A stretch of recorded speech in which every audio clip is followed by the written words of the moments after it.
예, 안녕하세요. 귀로 듣는 역사 이야기 이기환의 흔적의 역사 67회입니다. 예, 뭐 다음 주에 또 뭐 설인데요. 예. 아, 임미자는 네. 그 뭐 성주풀이라는 미녀 알아요? 저 이번에 처음 알았습니다. 아, 그래요? 네. 옛날에 많이 들었던 미녀인데 네. 저도 연식이 좀 오래돼 갖고 뭐 어르신들만 많다 그러면 제가 좀 미안한 얘기긴 한데 죄송스러운 얘기긴 한데 예. 67년대는 뭐 방송 라디오에도 많이 나온 구성진 미녀인데 남도 미녀라고 하고 예. 근데 이제 우리가 민속학적으로 성주라는 거는 성의 주인이라는 그런 한자인데 그 집터를 관장하는 성주신을 기리는 노래입니다. 성주풀이라는 예. 노래가. 그래서 무당이 부르는 무가인데 그것이 이제 민가에 퍼져서 민요화가 된 건데 그 보면은 성주풀이 가사를 보면 이런 내용이 나와요. 뭐 낙양성 심리허에 높고 낮은 저 무덤은 제가 노래를 잘 못해갖고 그냥 좀 나중에 희화화 될 것 같아갖고 얘기를 왜요? 불러보세요. 영웅호거리 몇몇이며 뭐 이렇게 나오는 건데 낙양성 심리하에 뭐 이렇게 나오거든요. 그 무슨 하여튼 그 누구냐하고 뭐 우리네 인생 한 번 가면 저 모양이 되다 뭐 이런 식의 예. 노래면서 에라 만수 에라 대신이야 뭐 이런 내용입니다. 근데 가사 내용에 낙양성이 나오고 무덤도 나오는데 그 낙양이 중국 낙양을 말하는 거예요? 예, 뭐 중국 발음으로 러양 이렇게 이제 얘기를 하는데 신문 뭐 표기로도 러양이라 그러는데 사실 네. 그냥 이렇게 우리 발음대로 낙양이니 북경이니 뭐 심양이 이렇게 해야 될 것 같은데 예. 중국 사람들이 사실 뭐 이기환이라고 하는 사람을 그 이기환이라고 안 불러주거든요. 리지환이라고 이렇게 중국 발음으로 예. 부른단 말이에요. 근데 우리도 사실은 그냥 그렇게 불러야 되는 것 같은데 이상하게 표기법이 그쪽 발음으로 해야 된다고 하는데 외래어 포기법. 외래어 표기법. 근데 뭐 그 발음도 사실 맞는 발음도 사실 아니잖아요. 근데 그 좀 약간 이상하긴 해요. 어쨌든 중국 발음으로 러양이라고 합니다. 그래서 낙양성 심리화에 높고 낮은 저 무덤이라는 문요. 그게 어디냐면 북망산이라는 곳이죠. 네. 옛날부터 사람이 죽는다는 걸 북망산에 간다 이렇게 말을 했잖아요. 예, 낙양 북쪽에 있는 산을 망산이라고 하는데 그래서 이제 북쪽에 있다 그래서 북망산이라고 했습니다. 이 북망산에 무덤이 많다는 거 아니에요? 이번 주 주제로 이제 하고 싶은 게 이제 이 북망산 일대에 뭐 낙양 뭐 여기 묻혀 있는 민족 반역자 한 사람을 이제 한번 들춰내 보려고 하는데요. 네. 민족 반역자 누굴까요? 연남생이라고 아세요 혹시? 연남생 들어봤죠? 연개소문. 예, 연개소문의 장남이죠. 네. 그러니까 고구려를 배신해가지고 결정적으로 망하게 한 배신자라고 그러는데 제가 사실은 작년 10월 달쯤에 그 낙양성의 어느 한적한 들판인데 예. 거기 이제 방치되어 있었던 연남생 일가의 무덤을 한번 찾아가 봤었거든요. 거기 한국 사람들이 많이 가요? 누가 가겠습니까? 뭐 자랑할 만한 역사도 아니고요. 그 연남생 일가 무덤이 사실은 10년 전 정도에 발견됐다는 소식이 알려졌는데 이번에 사실 그 강남문화원 답사단 같이 저하고 갔는데 어떻게 보면 단순한 여행이었다면 뭐 갔겠습니까? 예. 뭐 이 문화원 사람들이니까 아무래도 이제 뭐 그쪽에 묵향 뭐 이런 옛날 그 이야기들 역사 이야기를 좀 아는 분들이어서 그런지 굳이 이제 남이 안 찾아가는 네. 그런 유적지라니까 1시간인데 뭐 자꾸 찾아갔고 이제 무덤을 찾아갔죠. 뭐 이번 주는 그래서 그 민족 반역자 연남생의 무덤을 답사하면서 느꼈던 이야기 이런저런 이야기를 좀 나눠볼까 합니다.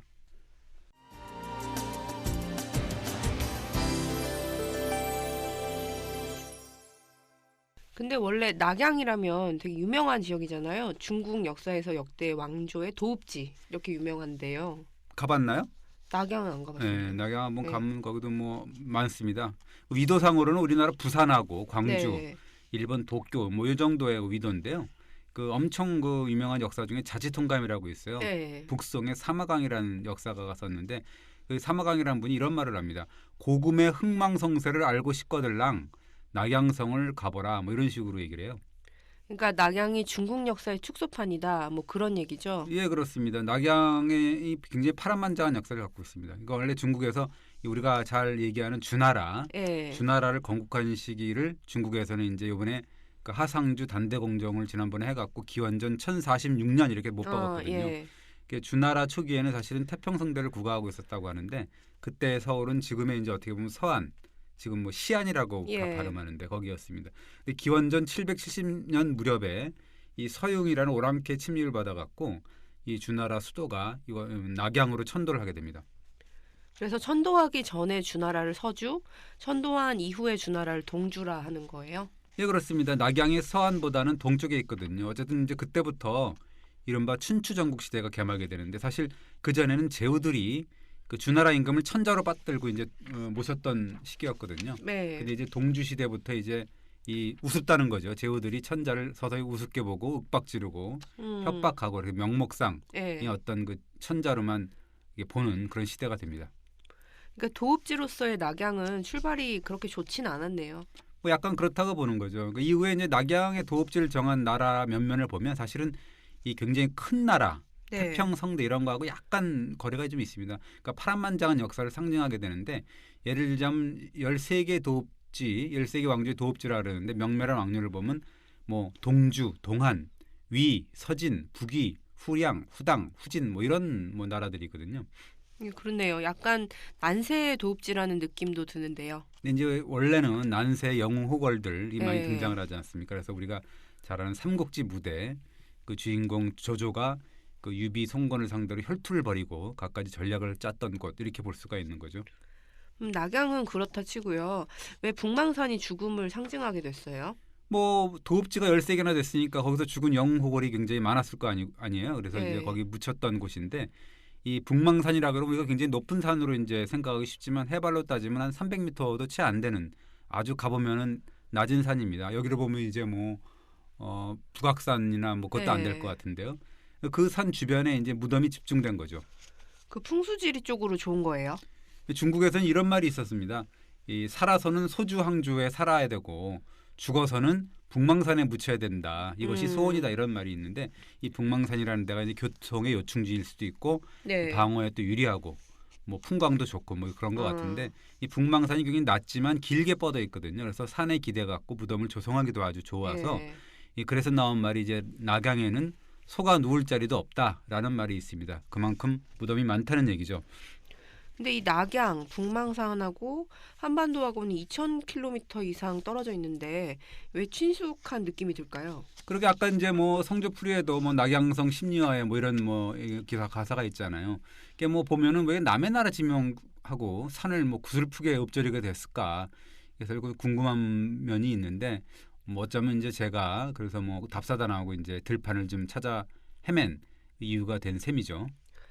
우리 역사 인물들의 흔적이 낙양에 남아있기 때문이겠죠. 예, 이 사실 수나라 당나라 때 같은 경우는 이제 장안하고 낙양, 아까 장안은 이제 서안이라 그랬는데요. 동도와 서도라 그래갖고 어떻게 보면 이제 두 개의 도읍지 뭐 이렇게 얘기를 했거든요. 예. 그래서 이제 그 당나라 때 같은 경우는 이 망했던 고구려와 백제 유민들이 뭐 굉장히 많았고 그것도 이 죽은 사람들이 그뭐 낙양에 거기 예. 묻히게 됐다 이렇게 볼 수가 있는 거죠. 유명한 사람들이 누구예요? 이 묘지명, 그러니까 묘가 누구라는 거를 뭐 이 새겼던 그 묘지명에서 확인된 인물만 해도 백제 의자왕의 아들인 부여용, 뭐 백제 흑지상지 부자, 보장왕의 손자, 보장왕은 이제 고구려 마지막 왕, 예. 손자인 고진, 뭐 고구려의 귀족인 고자, 뭐 이런 사람들이 있죠. 물론 아까 말씀하셨던 연남생 일가도 있고요. 예, 사실 뭐 연남생하고 연남생 동생인 연남산, 그리고 이제 연남생의 아들인 연헌성, 그다음에 손자인 연비 이 묘지명이 이제 발견됐는데요. 이게 예. 이제 한 1920년대에 발견됐으니까 뭐 굉장히 어. 오래됐죠. 근데 이제 그때는 정확한 무덤 위치를 잘 몰랐어요. 그러다가 이제 2005년쯤에 길림성 사회과학원에서 이제 발간한 논문집인데 거기 보면 동북사지라는 논문집인데 예. 거기 보면 그렇게 나옵니다. 영계서문의 직계 후손들 무덤이 낙양에서 발견됐다라고 이제 보고를 하게 되는 거죠. 그래서 알려지게 됐습니다. 근데 찾기가 어려웠다면서요. 무덤이 어떻게 생겼길래 찾기 어려웠을까요? 우리가 이제 흔히 낙양을 가면 흔히 뭐 맨날 용문석굴이라든가 예. 그다음에 최초의 뭐 절이라는 백마사, 예. 소림사 뭐 이런 데 가잖아요. 뭐 어쨌든 그런 게 관광 코스인데요. 예. 사실 우리는 그 강남문화원과 같이 답사를 하면서 첫 번째 답사 코스가 바로 이제 연남생 일가의 무덤이었습니다. 사실 그때가 이제 10월 말이었고 중국의 농촌이 옥수수 추수를 막 끝낸 뒤끝이었어요. 그래서 예. 이제 가이드가 정확한 위치를 찾지 못해 갖고 애를 먹었는데 이 정확한 위치가 뭐 북망산 인근의 낙양, 예, 맹진현, 예. 뭐 송장진, 동산 두촌 이런 들판이라고 그러는데 그걸 뭐 발음으로 하면 멍진현, 뭐 송장진, 동산 터우촌 뭐 이렇게 얘기를 하는데 굳이 뭐 그렇게 할 필요 없을 것 같고 들판이어서 한 30분 이상 굉장히 찾다가 뭐 이렇게 보니까 저쪽에 자풀하고 나무들이 이제 듬성듬성 자란 어떤 야트막한 지형이 좀 걸리더라고요. 근데 얼마나 방치됐길래 그랬을까요? 팻말도 없었어요? 뭐 팻말이나 마나 이제 멀리서 보면 절대 모르고요. 뭐 누가 찾아왔겠습니까? 뭐 네. 배신자라 그래갖고 한국 사람들도 오지 않았을 거고 중국 사람들은 뭐 자기네 조상도 아닌데 뭐 네. 그렇잖아요. 그리고 저 멀리 들판에 그냥 못생기고 볼품은 나무들 듬성듬성 자란 야트막한 지형이 이제 봉분 같은 게 세 가지가 있었는데 세 개가 있었는데 가까이 가보니까 아 그게 이제 봉분이구나라는 걸 알게 됐죠. 봉분이 몇 개였어요? 뭐 금방 얘기했지만 세 개 정도 됐는데 세 개였는데 예. 뭐 봉분 앞에 이제 농가에 가건물이 있었고요. 그다음에 개가 목줄을 하고 묶여 있었던 그런 뭐 아주 참 그 한심한 그런 상황이었습니다. 그 연남생 일가의 신세를 말해주는 건가요? 뭐 개가 목줄에 그렇게 보였던 것 같은데 예. 어쨌든 뭐 2005년에 정확한 위치를 찾아갔고 그 이제 연남생 연개소문의 맏아들이죠. 연남생 그다음에 그 연남생의 둘째 아들 연헌성 예. 그다음에 연남생의 증손자인 연비 예. 나중에 천비라고 불리는데요. 그 무덤을 본 건데 뭐 아무리 제가 그 예전 기사가 있나 찾아가는 사람들이 있나 하고 찾아보면 없어요. 그러니까 예. 아마 그 2005년에 발견된 이후에 우리 답사단이 처음 간 게 아닌가 이렇게 생각이 되는데 혹시 뭐 아니다 우리가 먼저 갔다라고 하시는 분이 있으면 나중에 저한테 연락을 해주시면 제가 고치겠습니다. 블로그에 댓글로 달아주세요. 예.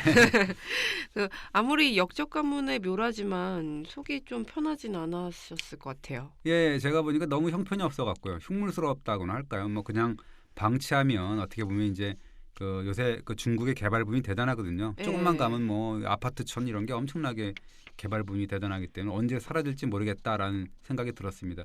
그래서 누군가가 뭐 얘기하더라고 답사단 예. 중에 아니 우리 정부라도 나서갖고 무덤을 보존해야 되는 게 아니냐 뭐 이렇게 얘기를 하더라고요. 뭐 그런 상황이면 뭐 그렇게라도 해야 되는 거 아닌 상황인가요? 뭐 말이 쉽지 누가 뭐 그 정부에서도 그렇고 누가 뭐 연남생 뭐 반역자 예. 뭐 뭘 자랑스러운 역사라고 배신자 무덤을 뭐 지켜주겠냐 뭐 이런 생각이 들더라고요. 연남생 가문 좀 설명을 해주셔야 될 것 같은데 연남생 가문이 고구려 최고의 명문가 아니에요? 뭐 그렇죠. 우리가 잘 아는 연개소문 뭐 네. 쿠데타 일으켰는데 642년이죠. 예. 그러니까 그때 고구려 왕이 영유왕이었는데 그 영유왕을 내치고 동생인 보장왕을 이제 왕으로 세웁니다. 그래서 이제 군권과 행정권을 장악을 했어요. 예. 그러니까 고구려를 하여튼 좌지우지했던 사람인데 이 연개소문한테는 아들 삼형제가 있었잖아요. 그래서 이제 생전에 신신당부했다 그럽니다. 너희 형제는 물과 고기처럼 정말 화목해야 된다. 절대 다투면 안 된다라고 이제 유언을 남겼다 그러죠. 형제간에 이제 반목 있을 수 있다 이런 걸 예견한 거네요. 예, 그렇습니다. 이제 근데 그 연개소문이 665년에 죽습니다. 근데 이제 바로 문제가 생겨요. 원래 이 연개소문이 당연히 이제 장남을 후계자로 생각을 했을 거 아니에요. 연남생을. 그래서 연남생을 18살에 중리대형이라고 이제 뭐 박아놓고 이 중리대역이라는 자리가 모든 관리의 인면을 주관하는 자리였거든요. 예. 대단한 자리죠. 당연히 이제 연개소문이 죽으니까 이 장남인 연남생이 대망리지 자리, 지금으로 따지면 뭐 아주 총리보다도 더 큰 실세 예. 총리 자리를 물려받게 되면서 국정을 총괄하게 되는 거죠. 근데 그러면 된 거 아니에요? 정권을 장악한 거니까. 예, 뭐 그런 것 같았습니다. 근데 이제 연남생이 그 정권을 잡고 나서 변방 지역을 시찰하러 갔다 그럽니다. 그래서 예. 평양을 잠깐 비우게 되는데 왜 그러냐면 사실 아버지 연개소문이 영유왕파를 이제 축출하고서 정권을 잡았기 때문에 그 연개소문이 죽은 다음에 사실 민심이 좀 흩어질 수 있잖아요. 그래서 예. 다독거릴 필요가 있었는지 이 만주 지역을 좀 시찰을 하고 민심을 좀 이렇게 다시 가다듬 그런 기회였다 그러죠. 근데 그 사이 사달이 난 거군요. 예, 그렇습니다. 뭐 그 사이에도 사실은 영유왕이 죽고 뭐 이랬으니까 연개소문 반대파가 조정 내부에 있었을 거 아니에요. 예. 그러니까 이런 사람들이 이제 형제간의 이간질을 사실 부추기게 된 건데 그랬다 그럽니다. 평양에 남아있던 두 동생이 이제 연남건, 연남산인데 예. 슬쩍 이렇게 얘기를 했다는 거죠. 큰형, 그러니까 연남생이가 당신들을 굉장히 싫어한다. 만약에 큰형이 지금 오면 너희들은 죽은 목숨이다. 죽일 것이다. 이렇게 이제 예. 이간질을 했다는 거죠. 근데 동생들이 믿었어요. 아버지 유언도 있으니까 쉽게 믿지 않았을 것 같은데. 당연히 이제 믿지는 않았다 그러죠. 형이 그럴 리가 없다. 이렇게 얘기를 한 건데 반대파들이 또 가만히 있었겠습니까? 그래서 이제 이번에는 이 변방의 아이들 연남생한테 살짝 가갖고 너는 이제 평양으로 돌아갈 수가 없다. 동생들이 지금 다 이미 정권을 잡고 너가 오기만을 기다리고 있다. 뭐 이렇게 가면 죽는다 이런 식으로 얘기를 했다는 거죠. 예. 그러니까 이제 연남생이 첩자를 살짝 보내갖고 이 저간에 한번 사정을 알아보려고 이제 이 보냈대요. 근데 예. 이제 그 두 동생이 연남산이 그 연남생이 보냈던 첩자를 붙잡은 거죠. 연남생이 잘못한 거네요. 이간질을 해도 동생들을 믿었어야죠. 그러니까 이제 그 잘못된 장남이라고 볼 수가 있는 거죠. 사실 이 사람들의 말이라는 거는 쇠도 예. 녹일 수가 있다 이렇게 얘기를 하거든요. 처음에는 믿지 않다가 계속 이제 쏘곤쏘곤 되면 이 솔깃해지는 게 이제 사람의 마음이잖아요. 예. 형제간의 신뢰가 무너지게 된 건데 이 형이 보낸 첩자를 잡았는데 두 동생이 예. 그래서 이제 그 어떻게 하냐면 거짓으로 이 임금의 명, 그 보장왕의 명령이라 그러면서 형인 연남생한테 빨리 돌아오시라고 이제 명을 내려요. 연남생이 쉽게 돌아올 수 없었겠네요. 예, 그렇죠. 자기가 보낸 첩자도 막 잡아가고 그러니까 예. 쉽지 믿지 못하는 거죠. 그래서 의심이 눈덩이처럼 불어날 거 아닙니까? 예. 그래서 이제 연남생이 들어갈 수 없다라 그러면서 먼저 이제 맏아들 헌창이거든요. 그 연헌창인데 자기의 맏아들을 보냅니다 대신. 그러니까 이제 이 두 동생이 이 조카인 연헌창, 그러니까 예. 연남생의 장남을 죽여버립니다. 그러니까 어떻게 보면 정변이 이제 일어나게 된 거죠. 파국이 일어난 거네요. 대체 연남생은 정권 잡고 얼마 뒤에 일어난 일이에요? 불과 한 달도 안 됐다는 얘기거든요. 666년 6월이다 이렇게 나오는데 아버지 걱정이 그렇게 우려를 했는데 네. 그렇게 이제 빨리 그렇게 현실로 드러날지 몰랐던 거죠. 바야흐로 고륙상쟁이 시작된 거겠네요. 예, 그렇습니다. 아들이 죽었다는 사실을 이제 알게 됐을 거 아니에요, 네. 연남생이. 그래서 군대를 일으킵니다. 그래서 평양을 탈환하려고 하는데 음. 그 연남생이 군대가 이제 연합군인데 그 네. 동맹군 사이에서 어떻게 보면 반란이 일어나요. 그래서 이제 평양 진군에 실패를 하게 돼서 연남생이 할 수 없이 이제 현토성, 국내성으로 이제 군대를 되돌려 갖고 예. 달아납니다. 그래서 후위를 도모하게 되는데 여기서 연남생이 돌이킬 수 없는 선택을 하게 됩니다. 거기서 당나라에 투항하게 된 건가요? 예, 그렇습니다. 당나라 당서를 보면은 연남생이가 여러 차례 당나라에 항복 사절을 보낸다. 그래서 이제 자기 군대하고 그다음에 같이 왔던 거란 말갈의 군사까지 합해서 예. 당나라한테 투항을 했다 이렇게 나옵니다. 뭐 그리고 이제 그 연남생의 잘못이 뭐냐면 작은 아들 헌성을 당나라 황제한테 보내갖고 원통함을 호소했다 그러는 거죠. 그러니까 이제 당나라가 이 연남생의 아들 헌성한테 우무이 장군이라고 뭐 이렇게 저 직위를 내리고 그래서 아주 뭐 굉장히 후대를 했다 그러고 비단, 칼, 보석, 수레 이런 거를 내려주고 다시 돌아가서 보고하라 이런 식으로 얘기를 했다는 거죠. 그 당나라 황제가 연남생에게도 벼슬을 내렸을 거 아니에요? 예, 그렇죠. 연남생이 바친 병력이 얼마예요? 그러니까 보면 기록에 연남생이 이끌었던 이 병력이 국내성 등 6개 10만 호다 병력뿐만 아니라 백성까지도 투항을 했으니까는요. 그러니까 이 당나라 황제가 그때 고종이었는데 얼마나 귀엽게 여겼는지 그 연남생한테 태대형, 뭐 평양 도행 행군 대총관 뭐 이런 벼슬을 내렸다 그러는 거죠. 그렇게 그냥 항복해서 자기만 잘 먹고 살았으면 우리도 욕은 덜 먹지 않았을까 그런 생각이 드는데. 그러게 말입니다. 그러니까 황제가 내려준 직함 갖고 이게 네. 잘못이 뭐냐면 조국을 향해서 또 칼끝을 겨눴다. 이러니까 이제 크게 문제가 된 건데 원래 그 연남생이가 이 자기가 원래 이끌던 병력이 있잖아요. 네. 그걸 데리고 그때 당시에 그 당나라 장수 개필하력이라고 있는데 그 개필하력하고 함께 고구려 정벌에 나서게 됩니다. 네. 연남생이 당나라 신하가 되어서 조국을 침략했다는 뜻이잖아요. 예, 그렇습니다. 뭐 멸망의 선봉이 됐다는 거죠. 왜 연남생하고 이제 고구려 정벌에 나서 개필하력이라는 사람이 누구냐면 이게 645년에 백암성 전투에서 고구려 장수인데 고돌발이라는 사람이 있어요. 고돌발 장군의 창에 허리가 찔려갖고 중상을 입은 인물이거든요. 그러니까 얼마나 그 고구려에 대한 복수심이 투철했겠습니까? 예. 그래서 연남생 어떻게 보면 개필하력의 복수심에 날개를 달아준 거, 그 복수심을 충족시켜준 인물이다 이렇게 볼 수가 있는데 전투를 벌여갖고 고구려성 3개성을 빼앗았다는 거죠. 황제로서는 전남생이 뭐 무지무지 고마웠겠네요. 뭐 그 고구려 멸망의 선봉에 선 거니까 원래 그 당나라가 그 사수대첩이라 그래갖고 662년에 고구려군한테 아주 대패를 당하거든요. 예. 그래서 사실 그래갖고 고구려 정벌의 계획을 좀 포기라는 그런 상황이었는데 그러니까 당연히 연남생이 와서 이제 항복을 하고 그러니까 천군만마였을 거 아니에요. 예. 그리고 그러니까 당나라 가원충이라는 사람이 이 당나라 황제 고종한테 이런 말을 합니다. 이번 전쟁은 반드시 이길 겁니다라고 얘기를 해요. 그 역시 연남생 덕분이라는 뜻이죠. 예, 그렇습니다. 가원충 말이 이럽니다. 예전에는 고구려에는 절대 틈이 없었습니다. 그러나 지금은 연남생 덕분에 고구려의 내부 사정을 잘 알 수 있습니다. 그래서 반드시 이길 겁니다라고 이제 장담을 합니다. 저도 속이 쓰린데요. 연남생이 고구려 멸망의 1등 공신이라는 말이잖아요. 예, 그렇습니다. 역사를 읽어보면 더 가슴이 아픈데요. 연남생이 또 고구려 배신자들이 또 있습니다. 예. 그래서 이제 내통해 갖고 조국을 멸망시켰다 이렇게 나오는데 연남생이 묘지문이라든가 이 뭐라 그러나 그 역사서를 보면 이렇게 나와요. 고구려가 멸망한 운명의 668년 예. 9월에 은밀하게 계략을 꾸며서 예. 승려 신성 뭐 이런 사람들하고 안팎으로 내통하고 그래서 싸우지 않고도 고구려를 멸망시켰다. 뭐 이런 내용이 나옵니다. 고구려의 숨통을 끄는 사람이 바로 연남생이었던 거네요. 그렇죠. 싸우지 않고도 평양성을 저절로 함락시켰고 보장왕과 연남권은 포로가 됐으며라는 이제 묘지문에 이렇게 상황이 나오는 거죠. 그래도 둘째 동생 남건은 전향하지 않았다면서요. 그 연남권 마지막 순간까지 이제 평양성을 지키다가 포로로 잡혔습니다. 전향은 안 했다 그러죠. 뭐라 그랬냐면 내가 아버지의 유언을 따르지 않아서 우리 형을 배신자로 만들었구나. 이게 내가 죄인이다.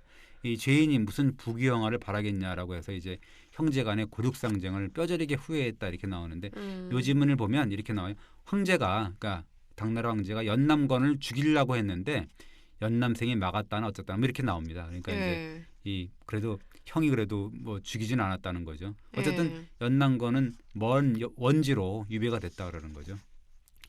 연남생은 뭐 잘 살았겠네요. 떵떵거리면서 잘 살았겠어요. 상도 많이 받고. 뭐 당나라로 봐갖고는 아주 되게 골치 아픈 고구려였지 않습니까? 멸망을 시켰으니까 얼마나 또 대단한 뭐 축하를 받았겠습니까? 그래서 당나라 고종이 대대적인 전승 축하연을 베풀고 이 연남생한테 우의대장군, 범국공 뭐 이런 아주 제후의 자리 높은 벼슬을 내렸는데 시급 3,000호를 줬다 이런 얘기가 나오거든요. 시급이라는 게 뭐냐면 3,000호라는 건 3,000 가구를 이제 네가 세금을 받고 그다음에 이제 네가 마음대로 부려라. 뭐 부역을 하거나 뭐 그런 거든 네가 마음대로 부릴 수 있는 그런 그 3,000 가구의 그 명부를 준 거죠. 그 굉장히 대단한 거죠. 그리고 특별히 이제 당나라 고종이 황제 호위군으로 무기를 들고 황제를 보위할 수 있는 그런 특권을 내렸는데 사실 황제 주변에 그 이 호위군이라는 게 대단한 자리가 진시황 같은 경우는 자기 호위군이나 이런 사람한테 무기를 안 줬습니다. 믿지를 못했어요. 그러니까 이제 연나라의 이 자객인 형가라는 사람이 몰래 와갖고 황제 옆에 와갖고 막 찌르려 그러니까 아무도 무기가 없어갖고 달려지도 못하는 그런 굉장히 곤란한 상황이 와갖고 결국 이제 굉장히 큰일 날 뻔한 상황이 있었거든요. 그 정도로 이 황제 앞에서 칼을 갖고 다닌다는 건 굉장히 특권인데 그 특권을 이제 그 연남생한테 준 거죠. 대단한 거죠, 그러니까. 근데 연남생의 죄는 고구려 멸망에서 끝나는 게 아니라면서요. 부흥운동까지 막았어요. 그러니까 이제 그게 이제 앞장서서 또 막았다는 거죠. 그러니까 어떻게 보면 굉장히 대단한 건데 이 고구려 유민들이 사실 굉장히 가열찬 독립투쟁을 벌인 거죠. 멸망 직후에 이 자료를 보면 669년인데 고려의 배반자들이 많아서 황제의 칙명으로 38,200호가 이제 여러 주로 이주시켰다 이런 기사가 보입니다. 그러니까 이 어떻게 보면 강제 이주시킨 거죠. 너무 골치 아프니까. 그런데 이제 당나라가 연남생을 어떻게 보면 이제 요서 지역, 그러니까 고구려인의 집단 이주 지역인데 요서 지역에 파견해 갖고 고구려 부흥운동을 조직적으로 탄압하는 뭐 그런 상황이 있습니다. 근데 배신한 사람이 더 악독하게 굴었네요. 일종의 뭐 창씨개명까지 한 거잖아요. 연씨였는데 천씨가 된 거죠. 예, 이제 우리가 이제 흔히 그 창씨개명이라고 뭐 이게 규정을 내린다 뭐 그런 썰이 있는데 그걸 이제 그 당시 적절한 표현으로 보면 피휘귀라고 그러는 거죠. 이게 뭐 당나라를 세운 사람이 당고조인데 이름이 이연이거든요. 지난번에 살펴봤듯이 그 황제 이름이나 임금 이름은 피해야 되잖아요. 맞아요. 이 황제 이름하고 신하 이름하고 갖고 이러면 큰일 나고 잘못하면 멸족이 되는 상황. 그래서 이제 연남생이 연씨하고 이연의 연씨가 같거든요. 그래서 이제 그 당연히 성을 바꾼 거죠. 그 연못 연씨하고 연못의 의미가 있는 샘천자가 있잖아요. 그래서 이제 그 당나라 역사서를 보면 연남생이 아니고 천남생이다 이렇게 이제 바꾸는 거죠. 조국을 배반한 대가로 평생 호요식 했겠죠. 그 연남생이 사실은 46살로 죽으니까 지금 기준으로 보면 굉장히 짧게 살았는데 그때만 해도 이제 쏘소 뭐 더 많이 살았을 수 있는데 쏘소 정도 살았는 거죠. 679년에 죽었는데 당시에 당나라 조정이 굉장히 극진한 예우를 갖춥니다. 황제가 친히 나가서 곡을 했다는 거거든요. 그리고 이 오품 이상의 관리들이 모두 곡을 해라라고 이제 조서를 내렸다는 거죠. 그리고 그 연남생의 죽음을 흉이라 그랬는데 사실 그 죽음의 단계도 여러 가지가 있습니다. 황제의 죽음은 우리가 붕이라 그러거든요. 예. 그다음에 이제 임금, 제후의 죽음을 흉이라 그럽니다. 그러니까 어떻게 보면 연남생의 죽음을 제후의 죽음으로 뜻하는 흉이라고 이제 한 거는 굉장히 대단한 예우를 했다는 거죠. 그리고 연남생의 묘를 북망산에 두기로 하고 그다음에 비석을 세워서 이제 공적을 기록했다는 거죠. 근데 그 비석이 바로 1922년 발견된 연남생의 묘지석인가요? 예, 뭐 정확하게는 뭐 천남생이라고 해야 되겠죠. 그렇게 써 있으니까. 예. 어떻게 보면 당나라 신하로 충성을 다했으니까 이제 천남생이라고 봐도 되는 것 같은데 실제 묘지석 이름도 천남생 묘지석이라고 하는 거거든요. 묘지석 내용이 참 강한이겠네요. 황제를 향한 충심을 드러냈을 테니까. 뭐 당연히 얼마나 뭐 그랬겠습니까? 죽어서도 하여튼 황제의 배려심에 몸둘 바를 몰라 했다. 뭐 이럴 건데 예. 이렇게 나오죠. 뭐 딴 사람이 지었겠지만 공은 남생은 고구려를 떠나 태평한 나라 당나라로 귀순했다. 668년에 고구려 정보를 책임지고 바람처럼 달려서 번개처럼 내쳐서 평양성에 다다라서 높은 성격의 성곽회를 깨뜨렸다. 그 공적으로 높은 지위에 올랐다. 그가 갑자기 죽으니 황제의 슬픔이 진실로 깊었다라고 이제 묘지문에 나옵니다. 네, 연남생뿐 아니라 그 막내 동생 연남산, 그리고 아들 연현성, 그리고 증손자 연비도 호요식을 했어요. 예, 뭐 1920년에 발견된 아들 연헌성의 천헌성이죠. 묘지문을 보면 이렇게 나옵니다. 천헌성은 돌궐 정벌의 선봉에 섰고 또 모반 사건을 진압한 공로로 당시에 그 정권을 잡았던 측전무로부터 네. 비단 100단 그다음에 황제가 탔던 말 한 피를 하사받았다 이런 내용이 있는데 이 말 한 피 황제가 탔던 말이라는 건 지금으로 따지면 뭐겠어요? 그러니까 대통령이 전용차 대통령이 전용차를 받았다는 거거든요. 예. 그러니까 대단한 거죠. 황제가 탔던 이 말을 받았다는 건 정말 네. 대단한 이제 선물을 받았다는 거죠. 근데 참 아이러니한 게 당시엔 연남생 묘지문이나 연원성 묘지문은 가문의 자랑이었을 텐데요. 그 황제의 애정을 듬뿍 받았다는 증거니까. 그 당시에는 이제 가문의 이 불후의 자랑이었겠지만 예. 지금은 뭐겠어요. 민족 반역죄의 명명백백한 증거가 된 거죠. 왜냐하면 네. 그 금속문이 나오는 거기 때문에 어떻게 보면 배신의 진술서라고 볼 수가 있는 거잖아요. 그래서 이 묘지문 때문에 연남생 일가는 영원히 역사의 심판을 받게 된 거죠. 그러니까 잘 살아야 되는 거예요. 사람이라는 거는. 그 당시 역사의 평가는 그렇게 되더라도 나중에는 네. 완전히 반역자가 되는데 그 반역의 이 진술서가 돼버렸잖아요. 그 묘지문 자체가. 그러니까 잘 살아야 되는 거죠. 그러니까 이마영 기자도 잘 살아야 되고 나도 잘 살아야 되고 예. 우리야 뭐 장사함이 사니까 그렇다 손 치더라도 예. 이 정권을 잡거나 정치하는 사람들은 정말 정말 추워도 잘못을 저지르면 안 되는 그런 역사의 교훈이 있는 거죠. 아, 그 얘기를 돌려드리고 싶은 분이 참 많네요. 네, 맞습니다.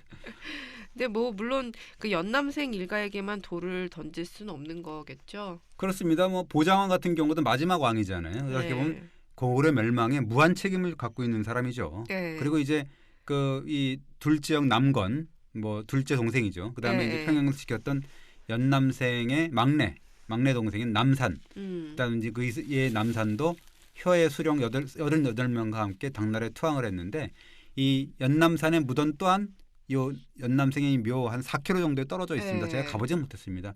거기 역시 또 뭐 이 금허리띠를 차고 황실의 번역관 일을 하면서 음악에 심취한 채 호의호식했다 이런 묘지석이 나와 있습니다. 예술가로 살았군요. 네, 맞습니다. 근데 뭐 백제 유민들도 마찬가지잖아요. 뭐 그렇게 볼 수 있습니다. 뭐 백제가 망한 게 660년인데 의자왕, 그다음에 아들 부여융, 그다음에 대신, 장군 88명, 그다음에 백성 13,000명 뭐 이래 갖고 인질로 이제 이영만리 중국 땅에 잡혀왔는데 예. 사실은 뭐 백제 부흥운동을 벌였던 흑치상지도 예. 어떻게 보면 당나라에 투항한 다음에 이 당나라의 신하로 해갖고 돌궐, 토번, 뭐 토벌에 선봉에 섰거든요.